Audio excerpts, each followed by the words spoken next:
Michelle, the last time we spoke on this podcast was August 2023. I looked it up. August 2023. I know. But we're like in each other's worlds. We're like adjacent. We adjacently, hang around in the health coaching world. Just off the top of your head, what's changed since August 2023 in the health coaching space? I feel like someone dropped a bomb and the whole world changed in that period, pretty much in that period of time. And it's really wild because I've been doing this so long, 17 years now, and it's been more or less the same. I mean, sure, some platforms have come and go.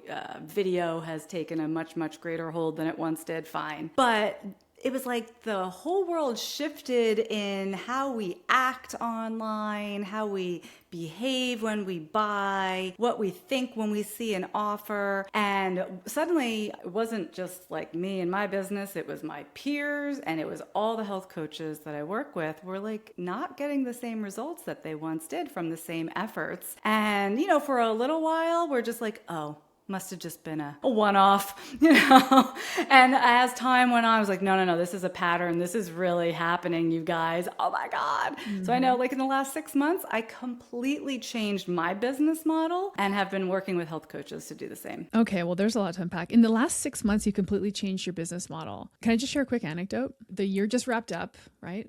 I was going through my 2025 year, and the first half of the year, I had a good first half. Second half of my year, bad. So I wanted to get into the weeds. So I looked at the data. And the data that I looked at was the intake forms of my clients in the first 6 months versus the intake forms in the second 6 months. What was changing about them? I thought that's where I'd look.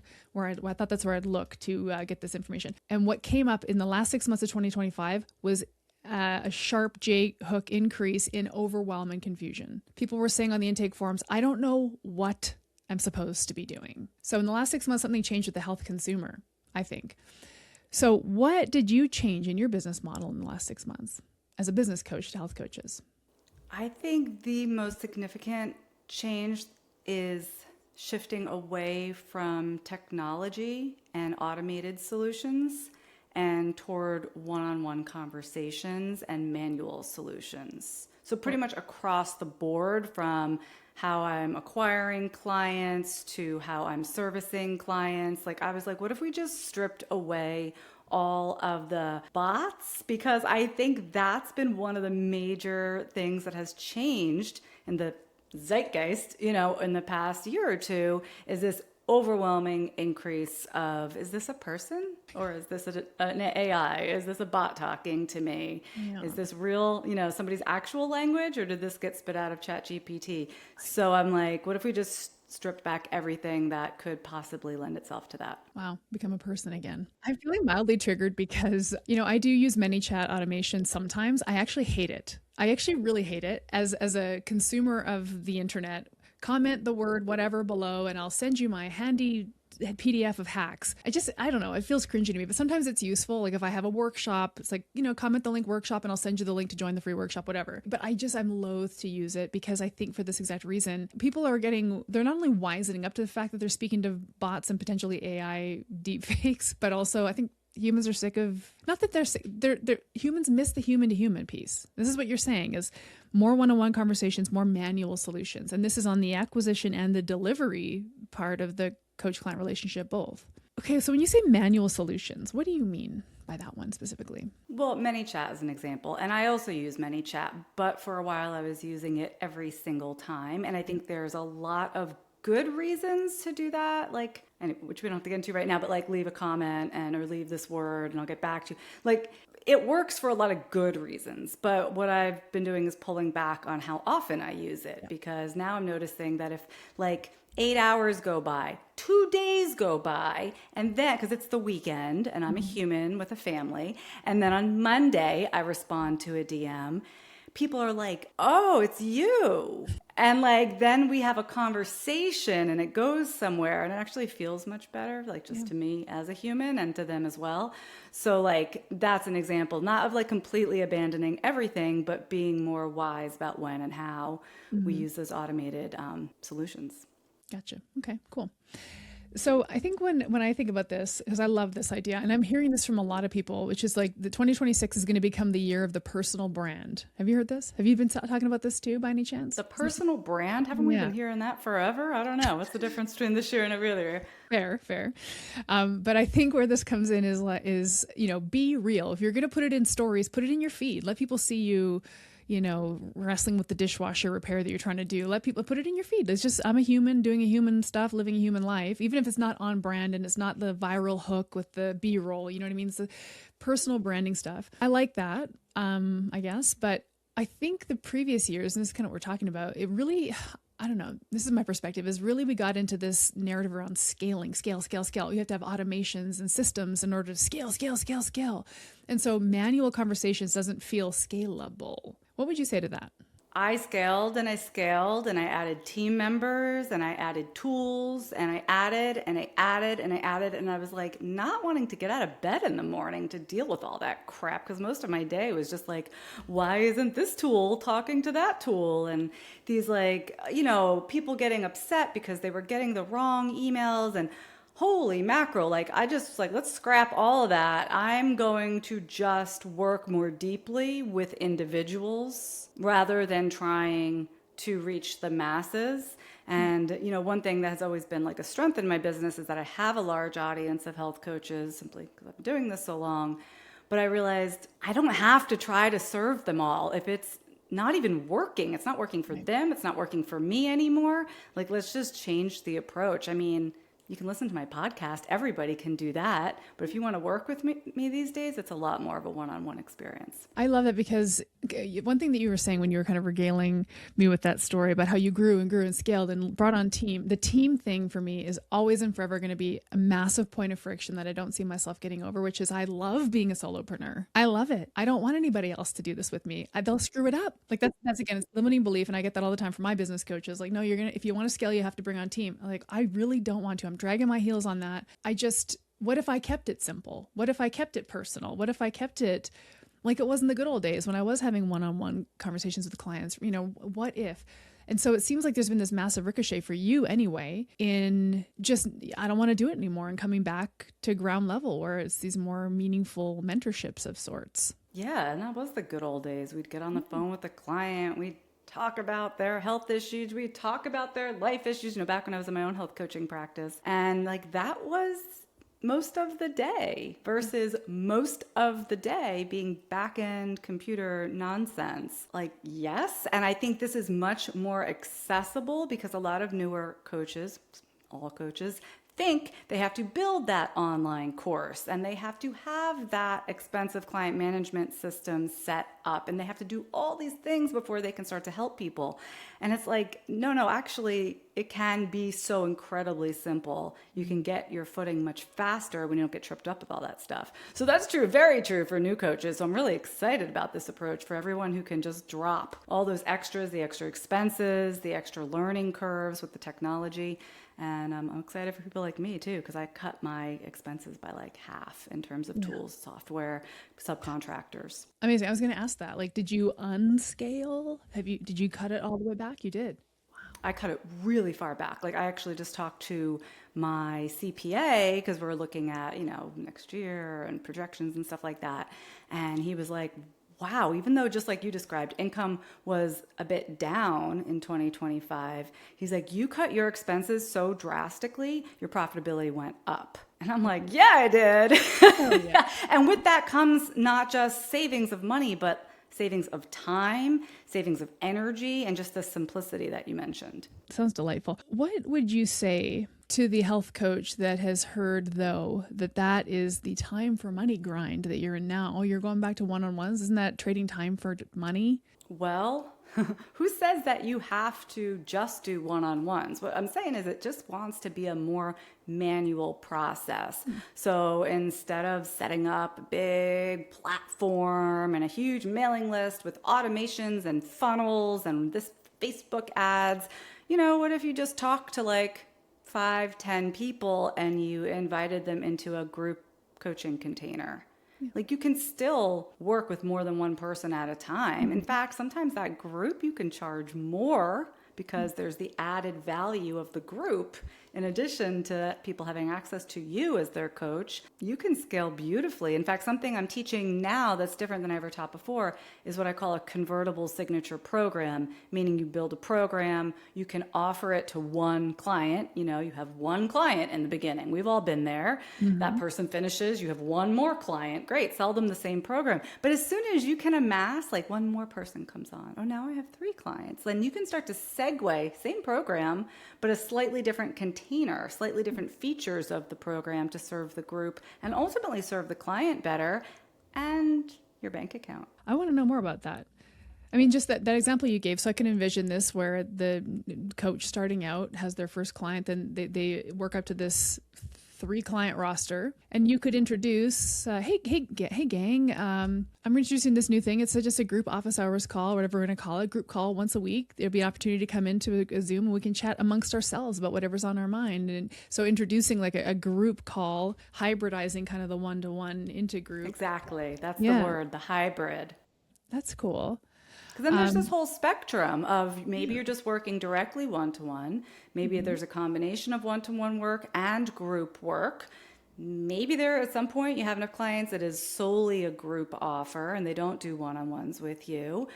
Maybe there's a high-end VIP offer to go back to the beginning, but if they want to be there, well now, it's a much bigger offer, just depending on how many clients overall you have, what your capacity is. We all have that limited capacity. And that's another thing I'm really hammering in for myself and everybody else is that, especially as health coaches, we have to be able to make the salary that we need to make and want to make and deserve to make. And we have to do it with enough time to not burn ourselves out, to have time for our own self-care. I don't know. It was just more is not more in this industry. I love to hear that. I think that's a really important message. When you talk about the container, so we have a one-on-one container, a hybrid container, a total group container. Just out of curiosity, how would you price those in terms, not specific dollars, but would you say the one-on-one is the VIP white glove and the group is the lower ticket, or vice versa? What's your thinking on pricing of different containers like that? I think for that, when you are segueing into a group, the pricing doesn't change. In fact, I think that, like I said, having the group has its own value. And I see it as it's optional because some clients love the group container stuff. They live for it. They want to be on those calls. They got their hand in the air. They're so into it. And other people hate it. Great. Because we're all unique individuals. We're all going to benefit from different features of the coaching container.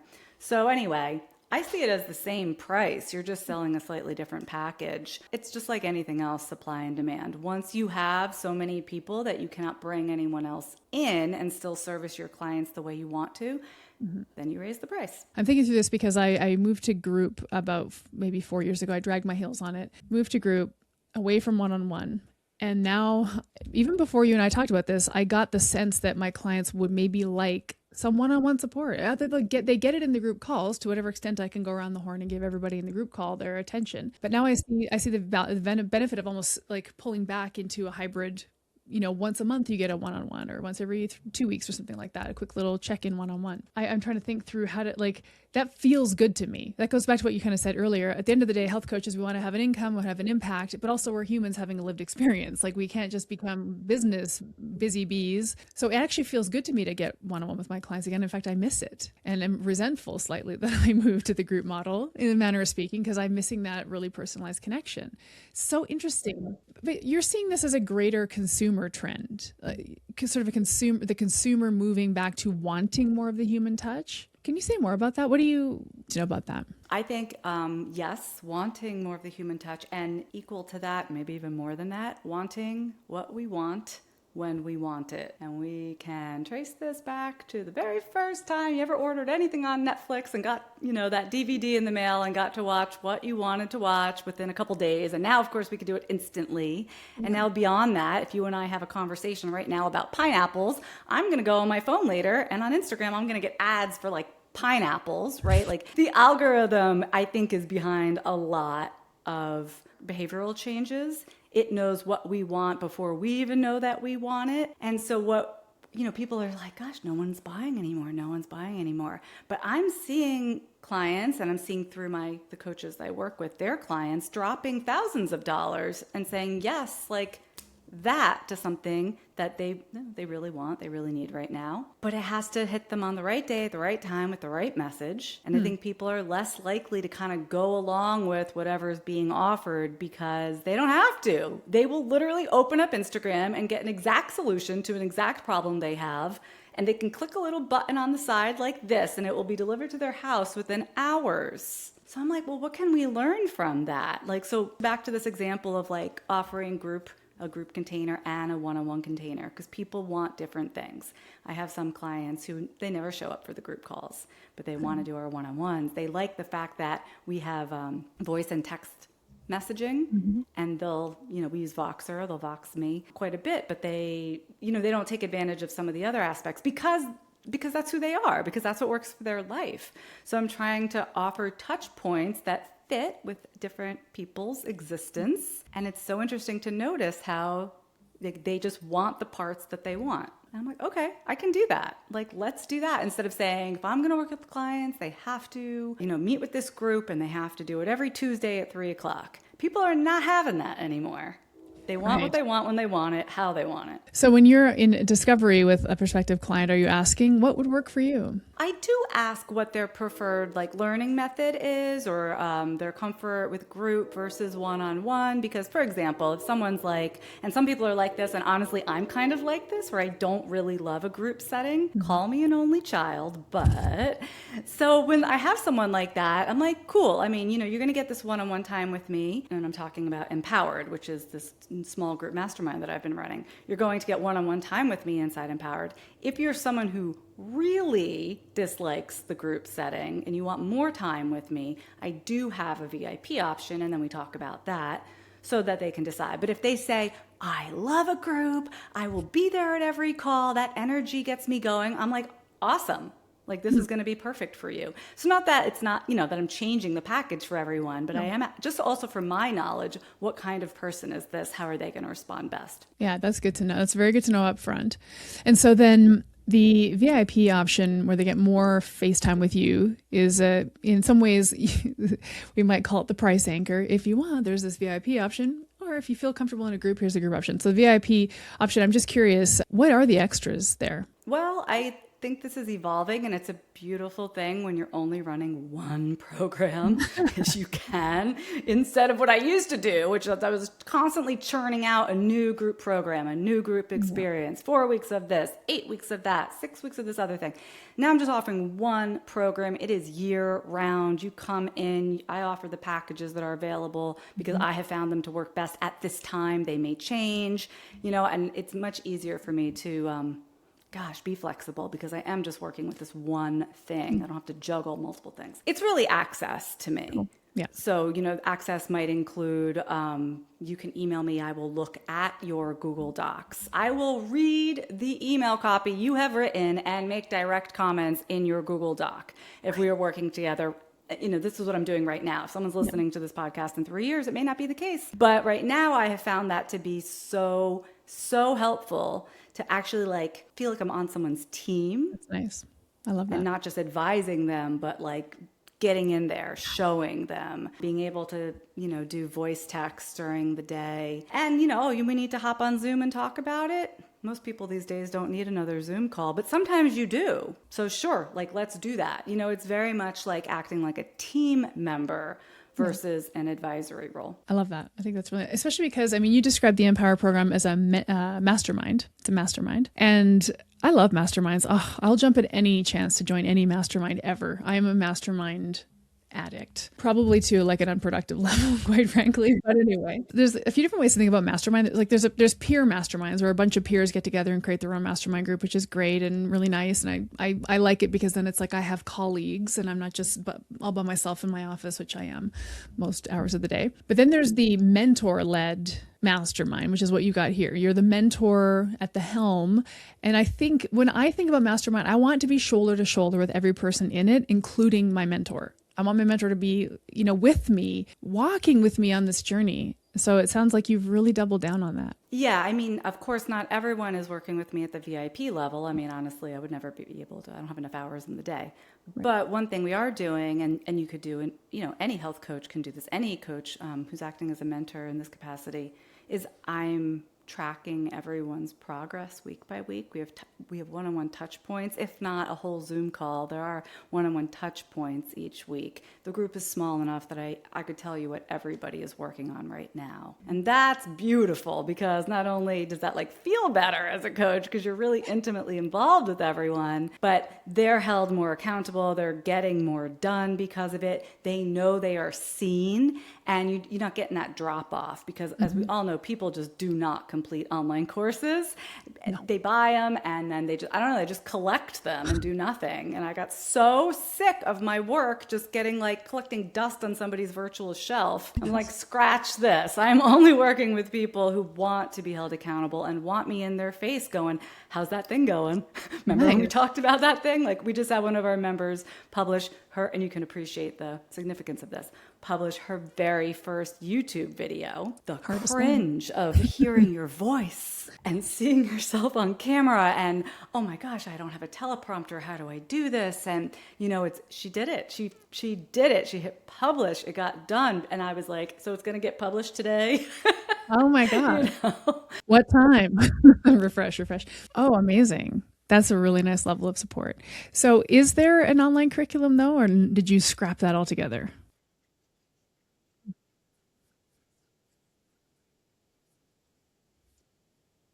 They want to talk to you. They want to be in conversation.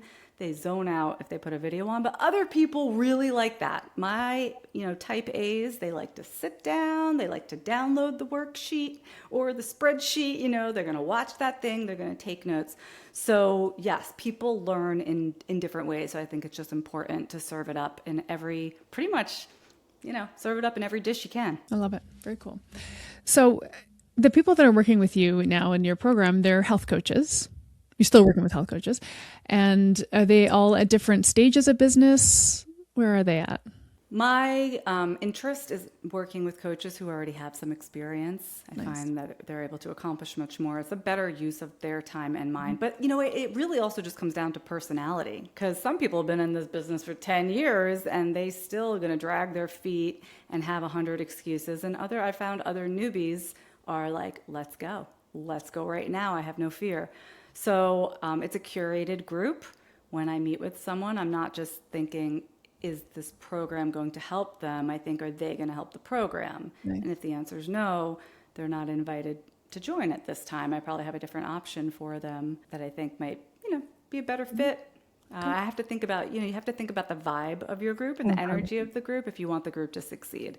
It's really important. So for me, it's personality first. Yes. Yeah, fit. Well, so how can we extrapolate what you've done? And I'm sure, I know you do this with your health coaching clients, health coach clients. How do we extrapolate this to a health coaching business? So my women's weight loss business, what is the equivalent, let's say, for example, of what you've built in your business that I can now go build out on my business? What would that look like? So funny. Someone asked me recently, Michelle, do you miss health coaching? And I was like, what do you think I do all day? Because working with someone, I don't care if it's weight loss, I don't care if it's eczema, I don't care if it's business. So getting a full understanding of how you've rearranged your business working with health coaches, how can a health coach listening to this extrapolate that to their health coaching business? So for example, my women's weight loss business, am I creating a mentorship? Am I creating a mastermind? How does that extrapolate into the health coaching business? I think it's exactly the same. In fact, recently someone asked me, Michelle, do you miss being a health coach? Do you miss health coaching? And I'm like, what do you think I do all day? I'm working with women to become happier, healthier people, right? And sometimes that's their negativity is getting in the way, or limiting beliefs are getting in the way, or lack of self-care is getting in the way. And if somebody's end result is that they want to lose weight, they want to start a business, they want to find their dream person and get married. I don't care. All the same things get you there. So I feel like I am still health coaching. It's just a different niche. Yeah, I think I talked about this when we spoke last time on your podcast. I literally did, because this was the clip that was posted, but it was the feelings. Right? So the feelings that get in someone's way on a weight loss or health journey or eczema, whatever it is, of frustration, discouragement, disappointment are exactly what health coaches feel in their businesses. So anyway, to flip that now, every single thing that I feel as I try to navigate my business, my clients are feeling as they try to navigate health and weight loss. So all I have to do is take my own experience and make a small adjustment and create something that would help them the way that I could help myself. And if that makes sense. So it really isn't different. It really isn't different. So the reason I ask that question is because we hear from business coaches a lot. And sometimes the health coaches listening to the podcast will say, well, how do I apply this to my business? You know what I mean? So I think that's kind of where I want to get some clarity. Yeah, certainly there are some specific topics that are going to come up if you're serving one niche versus another. But in terms of someone feeling seen, someone feeling like they're having a human connection, like a very concrete way would, like you asked about your own program. I don't know how you sell it now, but for a long time we were always shifting to selling through a sales page because of scaling. Right. Well, they get crap results. But if you talk to a person and they say, oh, I have to think about it. Oh, I have to ask my husband. Oh, I have to whatever. And you say, of course you do. That's great. How much time do you need to do that? What questions do you think your husband's going to ask you? What would make him most excited about you getting this big result that we've been talking about? They're so much more likely to take that next step than someone who just clicks, sees a page, looks at the price and goes, nah, I can't afford it. And they're out of there. So that's true, for any business, any, solopreneur, online coaching business. I think all of us can benefit from that. Interesting to hear you say that the performance of sales pages is crap because it's so funny. I hate landing on one. I hate receiving a sales page. I'm like, oh, this... Scroll. Yeah, I get it. Where's the button? I just want to know what. It's so funny. It's so interesting how one's own consumer experience can and really should inform what they then create for their, ideal consumer, in a manner of speaking. Well, especially if you're tracking your numbers. Again, this is something that used to work well. Mm-hmm. There was a day when we were like, ooh, look at this pretty page. Oh, look, I could click here. Oh, a pop-up, and it's old news now. We don't have time for it. I think people who are going to buy are going to buy. And people who are just kicking the tires are going to kick the tires. And it doesn't really matter if it's a beautiful page or just a functional page or, the point is you will have more buyers, more people saying yes, more people that means getting more people excited when you actually talk to them, and you feel like you know them and they feel like they know you. And that's just never going to happen, regardless of the kind of page that someone just clicks over to. Just to say one more thing on sales pages, my favorite must have on a sales page is that, that classic clip art where it's like a laptop and a monitor and there's an iPad and an iPhone and a printed book and it's got the logo. Like you get all this media. I have to at least scroll until I see that. Once I see that image, it's like, okay, I can click and I've made so many of those. And I should tell you, I am a trained art director. I mean, I invented this crap. I worked in advertising, copywriting, design. I mean, this is my jam. I've been doing it for years. My sales pages are freaking gorgeous, but it's not about that. And that mock-up that you're talking about, I'm offering a digital something or other, but I want you to be able to feel like you could hold it in your hand. So I'm going to show it to you on some screens. Yeah. That was, again, that's kind of cool. The first 20 times you see it. And then you soon realize it never actually looks like that, et cetera. But that concept is still important because coaching is not something it's not tangible. You can't hold it in your hand. You can't smell it. So I think when we have conversations, that's another thing, inside of those conversations we have with someone, how can we make their experience feel tangible? Because you hear a lot from coaches like, why would anyone pay this much money just to talk? Yeah. And it's like, well, if you're telling them that what you're going to do is talk, they are absolutely not going to see the value. So part of how I sell this Convertible Signature program is to make it sound as tangible as possible. Anyway, so it's the same concept, but done in a one-to-one fashion and without the clip art. No, that's good. That makes a lot of sense. So I'm wondering if you can lend some thought to this. So if the day of the long scroll sales page is maybe hopefully behind us, if the consumer just doesn't want to engage with a page like that anymore, is it simply, let's create a very simple fifth grade reading level landing page with a very clear call to action button. Everything's above the fold, and basically it drives to a call. Is that what we're looking for? I think that could work very well. I think you could, also depends what you're selling for like lower ticket stuff. Even that, I like having a back and forth email exchange with someone, getting their verbal yes before sending a link versus here's the link, here's the link, here's the link, here's an 18th email with the link. Just saying, hey, I'm doing this thing. I thought of you, or, would you like me to send you the link? After they've already expressed interest, that getting that consent then makes the whole transaction much more likely to go through. So in that case, instead of sending them to a big long sales page, it can just be a checkout page. They've already made their decision. Okay, so let's talk about, I want to talk a bit more about the health consumer, the person who ultimately will buy our health coaching services. How do consumers see health coaching? How do they categorize health coaching? Is this a must? Is it, if I have the money and the time, I'll do it? What do consumers think of when they think of hiring a health coach? What do you think that they categorize us as? I mean, I don't really think they think about us at all is the main thing. Right. So, for years we've been like fighting this battle of like, how can we compete or how can we be seen as experts against registered dietitians? Now we have this obstacle on the other side of there are so many health influencers out there, we can be grouped with them. We used to not, it was more just like, oh, so you're a nutritionist? And we would say, no, I'm not a nutritionist. I am a health coach.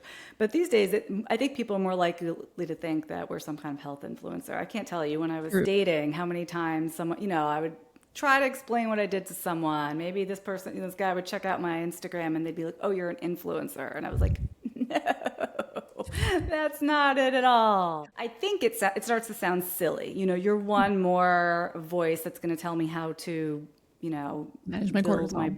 Yeah, exactly. Manage my cortisol, build my booty, whatever it is today. And so it's interesting. Like now we're caught in between those two worlds.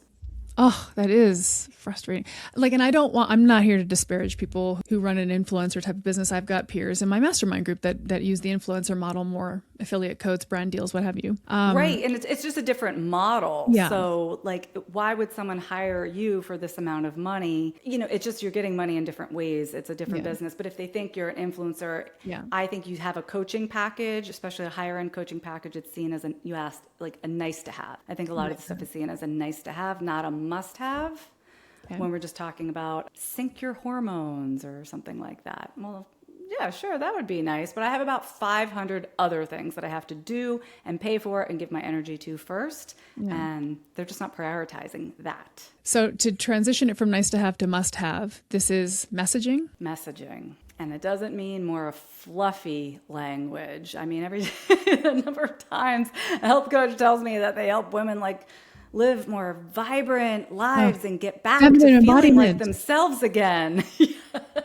Nobody cares. Nobody cares. I really think it's time, and this is really exciting for me. I think it's time for us to acknowledge the greater scope of health coaching. The last several years, we've been talking about our scope of practice as it got more and more and more narrow, and everyone got more and more scared about what we can do and what we can't do. But the truth is, and because you've worked with so many women, is that lives change not because of they eat this food or that food, or they get rid of this symptom or that symptom, but because they have space and time to sort through their thoughts. They have a cheerleader. They have someone in their corner. Maybe they've never had that before. They have this opportunity to explore themselves. And I've had clients make enormous changes in their lives, quit that job, start riding a motorcycle, cut their hair. It has nothing to do with their health symptom that they came to me for. And that has happened so many times that I started to realize this is about much more than health. And health in and of itself is good. It's nice to have, especially if you don't have it. I mean, it's good. We want it. But mostly we want it, please hear me on this, everybody, so that, and then fill in the blank. That's the thing they care about. And that's the thing you want to message around.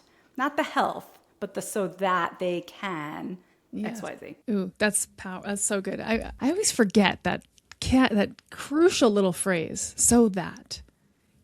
I think about messaging. I think about messaging all the time because you kind of have to, I think. And I always think, probably like a lot of people listening to this, that I suck at it. I think I suck at it. And then people will say, no, Erin, your messaging is so clear. And I'll say, it obviously isn't, because I can show you my Stripe account. Okay. It's not clear enough. So for example, I'm thinking of pivoting my messaging, my niche, to women who are in the pre-diabetic range. So literally, if your A1C is 5.7 to 5.9, like I'm zeroing in on these women. Pre-diabetes, I got this data point. If you got your blood test results back and you're here and your doctor gave you a little bit of a little warning shot, I will work with you to bring that down 0.2 points into the normal range, something like that. That to me is like, there we go, bingo. But there's no so that. It has to be. So like I wanted to say, when you were mentioning that, so many times and it's possible, because there are a lot of very damaging, suffering people out there, health conditions that need to be solved. Yes. But no one ever got excited about like stopping that thing that's bothering them. Right. It's like, it's good. It just gets you back to baseline. Yeah. If I could stop my blood sugar from being so high, well, then it wouldn't be so high. But if we could think about, in our marketing especially, sometimes marketing to the stop that thing from happening, but more often think about start that thing. Yes. Yeah, what do you get? Start being that person, which is just the flip side of saying the same thing. Like often we say, stop feeling so sluggish, or get rid of that brain fog. And on the other side of that, of course, is like have more energy. That's very vague. Even better if you could like talk about start salsa dancing in your 50s. Right. Sell that program. If you're like a salsa dancer, that's all about energy, right? And mobility and all the things that somebody might go to a health coach for. But that's exciting. Oh my God, I could start something new in my 50s that I've always wanted to do. Oh, and you know all about it, and you can help me get there. Now I'm excited, and now my wallet is out. Imagine being the health coach that helps women take up salsa dancing. Like, hell yeah. And who knew that a health coach could do that? But really, almost any aspirational end goal, if you break it down like to what someone needs to get there, it's all stuff that a health coach can do. And we're getting way out of worrying about our other scope of practice problems, because now we're not selling like a solution to a diagnosis, and that's a great place to be, or to get away from that. 100%, because just so we're clear, if I message to women with prediabetes, I'm operating outside of scope of practice. So I actually can't say that. I actually can't offer to bring people's HbA1c down from 5.9 to 5.6. I can't say that. But also, who cares? They don't even want that. That's right. But maybe you're, going to get women horseback riding who've never done that before. Like, I've never done that before. And I would be like, wow, like, that's a cool idea. And oh, wow, in this time of my life, I actually have money for something like that, but I don't know where to begin. And like, all of a sudden I'm like, ooh, sign me up. I just got like excited about it. And it's much easier to sell something that a person gets excited about. Massively. And I think about this too, the illness wellness continuum, which is kind of what we're talking about, the illness wellness continuum. So we've all seen this visual floating around, but in the midpoint of the continuum is the word health. Health is in the middle. That's the midpoint. Illness is on the far left side. Don't want to be there. But there's a whole far right side of the spectrum beyond health that is wellness. So health is, the absence of disease or whatever. Wellness is, what do you do with your body? What is your life like when you're absent of disease, when you're feeling amazing, you have access to all of your life energy? Wellness is not a diagnosable. So health coaches, we have this incredible opportunity to really exist on the wellness end of that spectrum. That's fully in scope of practice for us to help people with wellness. And it's also what excites the health consumer. It what gets them actually excited and engaged in the process. So, and it makes us so much more excited to do, because now we're not just reaching into our health coach bag of tricks and our functional medicine and our this and our that, but like our whole life experience can come into what we offer. And that is fun. 100%. I think about the women that I'm working with lately, and so many of them want to date again, for example. I want to fix this and feel better in my clothes and lose weight and get more energy so I can date again. They've left marriages or whatever, and in the second half of their life, they want to date again. Now, I'm not a dating coach. I don't know how to help them date. I'm not going to become a dating coach. I don't know anything about that, nor do I want to. But helping them feel confident in their bodies so they can date again. And who's to say I can't help them?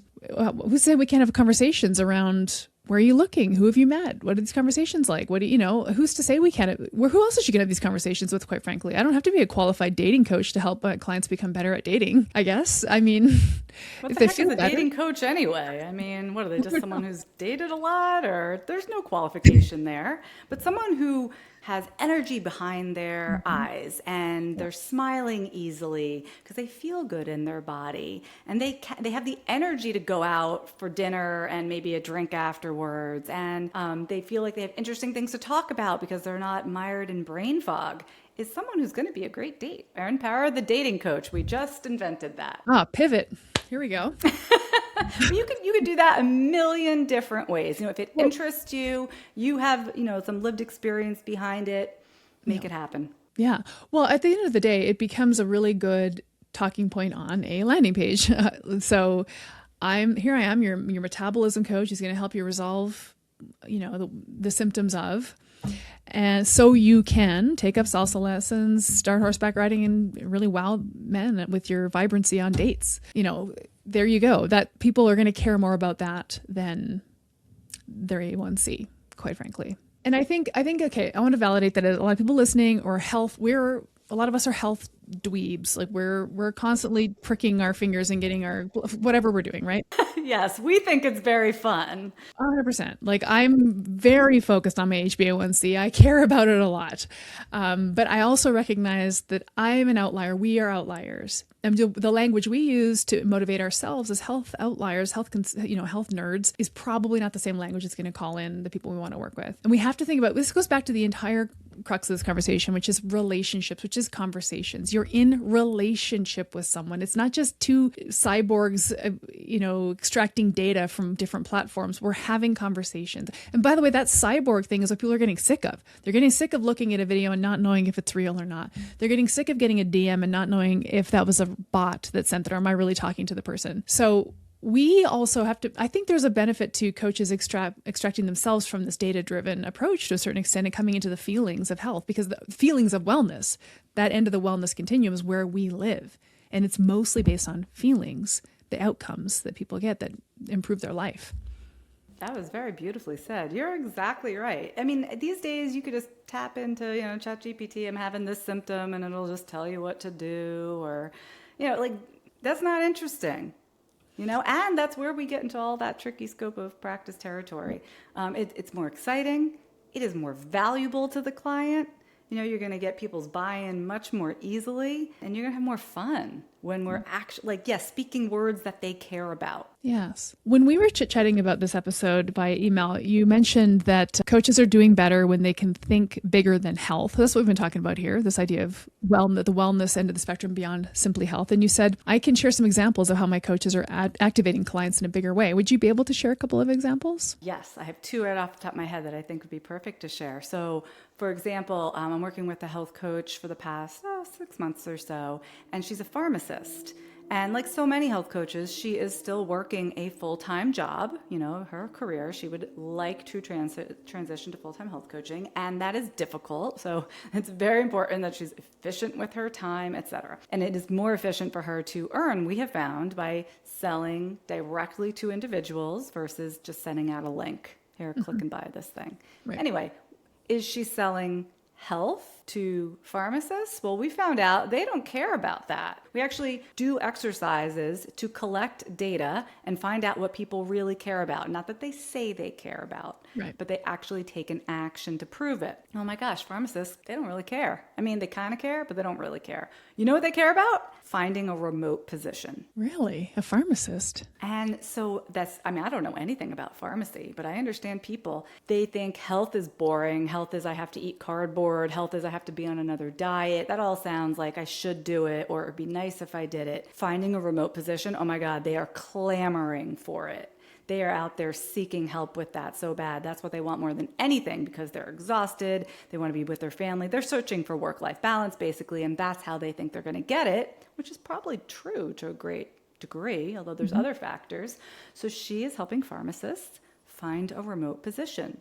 Cool. Can you go on an interview if you look exhausted? Can you speak well if your brain is foggy and you haven't eaten anything other than like a bagel and a coffee for the last week? So health coaching comes into play, but she's serving people at a much higher level. So I think that's an amazing example, because it doesn't sound like health coaching at all, but it's just like dating, right? It's just another thing someone wants to achieve. That's cool. Yeah, right?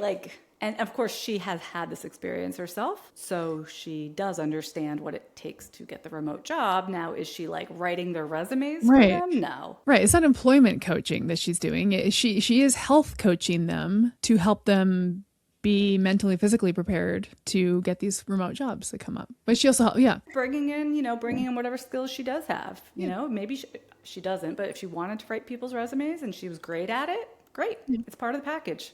How about that? That's within your scope. You never have to worry about that. Oh, that's interesting. That gets my wheels Bringing turning. her whole life to it. So this is what I'm talking about.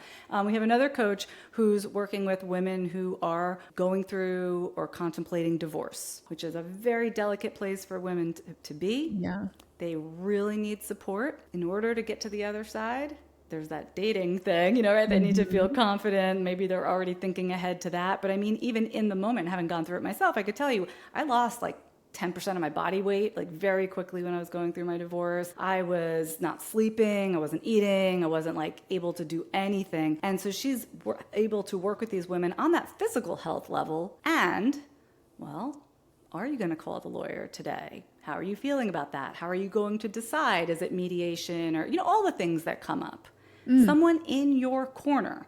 And she can design that to look however she wants using her own life experience, never worrying about stepping out of scope of practice in terms of nutrition, and helping that woman make the decisions that serve her best, whether she decides to get divorced or not. Oh my gosh. No, this is actually incredible. I'm so glad we went with these examples because it just perfectly exemplifies how you can bring in the totality of your life experience and your health coach training to create such a bespoke solution that somebody desperately needs. I'm thinking about a client I have right now who came to work with me for weight loss, and she's also navigating advanced dementia with her mom. So I know nothing about advanced dementia, but when she comes to the coaching calls, struggling, having not slept very well, massive high quantities of stress. So we'll talk about some food stuff she can do, some stress management stuff she can do. And I'll say, hey, by any chance, is there any kind of like, open up a Google window, try to find like a care organization in your city that can come and spend some time with your mom so that you can go off and have a yoga class or something. Can we look that up for you? Some kind of a resource? Does that exist? And then she'll say, actually, the Alzheimer's Foundation.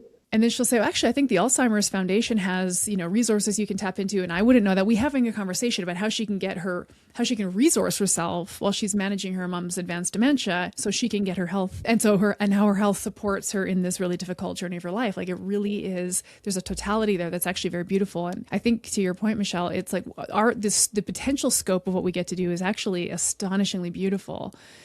And we don't need to lean on things like tech and systems and blood tests and hair trace mineral analyses or whatever, overstepping our scope of practice and playing doctor or playing tech guru. There's so much in the analog conversation and lived experience that we can bring in and collaborate with our clients. And when you do that, when you are offering, let's say, you are offering something for women whose parents are going through Alzheimer's, let's just say, they're going to come to you. Yep. They're going to hear about it for literally half a second and say, I need that. Well, now I'm excited. Now I'm excited for the potential of health coaching. I'm excited to be a human in an increasingly digital world, working with other humans. It's actually a leverage point.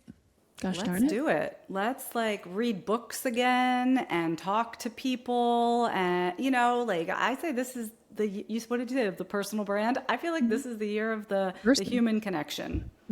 Just being a human, the analog human connection. Yeah. I mean, we are on some tech right now in order to talk to each other, but face to face. Yeah. In small doses, we'll use our tech, but we're still being humans. We're humans being humans. And I think that's where the coach gets to shine. All right, Michelle, wrap us up here. Bring us through all the ways you work with folks, where they can find more about what you do and where they can follow along with you. I think the best entry point for everyone is the podcast. The Health Coach Power Community podcast has been around for I don't even know how many years, 9 years now. And we've got such an archive. It's a wonderful, wonderful place to begin. For anyone who is brand new out there, I do have a guide to getting started. You can get that at healthcoachpower.com/get started. And there is a companion podcast episode to go along with it. So you're good to go. We have a Facebook group, the Health Coach Power Community. I mean, any of these entry points are perfect. And the most important thing is if you want to talk more about working together and you like what I've been saying today, email me. Just email me. It's Michelle at healthcoachpower.com. That's it. And if you don't know what to say, you could just say, I saw you on the podcast with Erin Power, and I'll know exactly what you mean, and we'll take it from there. Amazing. Oh, how human of you. All right, Michelle, it's always great to catch up with you. Thanks so much for everything. Thanks for having me.